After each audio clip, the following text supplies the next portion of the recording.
Welcome back to the channel. If you haven't seen Oppenheimer yet, be prepared for some major spoilers, because today, we're dissecting every aspect of this film. From the fascinating portrayal of J. Robert Oppenheimer to the history that shaped the bomb and the future it created. So, let's get started. Before we can fully understand Oppenheimer, we need to take a step back and understand the real historical events that inspired the film. J. Robert Oppenheimer, portrayed by Cillian Murphy, was the scientific director of the Manhattan Project, an American project during World War II aimed at developing the first nuclear weapons.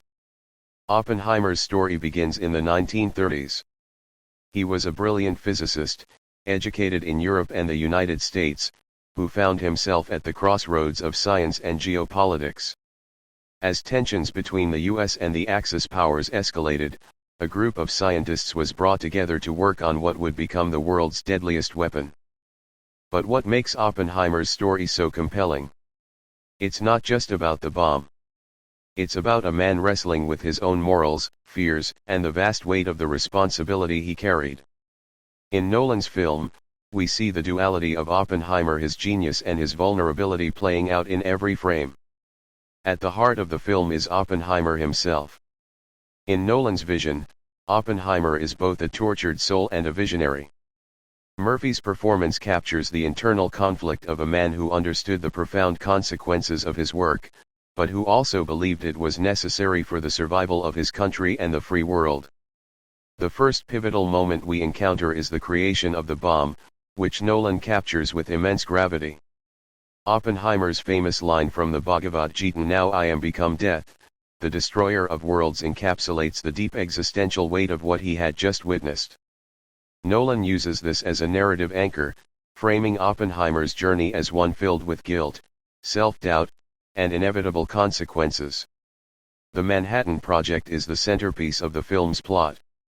We follow Oppenheimer as he assembles a team of brilliant minds to work on the bomb. From the desert of Los Alamos to the secretive laboratories, Nolan uses a mix of historical accuracy and dramatic storytelling to illustrate the monumental challenge of building the atomic bomb. Nolan doesn't shy away from showing the ethical dilemmas and tensions among the scientists. Some, like Niels Bohr, are conflicted about the potential devastation of their creation, while others, like Oppenheimer, are driven by a sense of duty and urgency. It's an environment of intense pressure, secrecy, and intellectual brilliance. A key relationship that Nolan focuses on is the one between Oppenheimer and General Leslie Groves, played by Matt Damon. Groves, who's in charge of the military aspect of the project, has a much more pragmatic, even ruthless, approach to the mission. In contrast, Oppenheimer's intellectualism and idealism add a layer of moral complexity to the story. The climax of the film comes with the successful detonation of the first nuclear bomb at the Trinity test in July 1945. Nolan's depiction of the moment is nothing short of extraordinary. The way he builds tension and suspense before the explosion is masterful. When the bomb finally detonates, the visual and auditory spectacle is overwhelming. The shockwave, the blinding light, and the mushroom cloud all serve to emphasize the monumental shift in human history.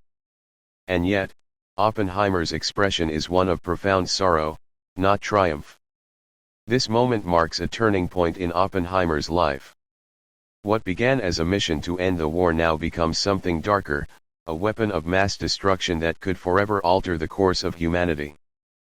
But the story doesn't end with the explosion. The film shifts into a tense political and personal drama, highlighting the post-war years and the early stages of the Cold War. Oppenheimer's outspoken anti-nuclear stance and his leftist political associations make him a target during the Red Scare.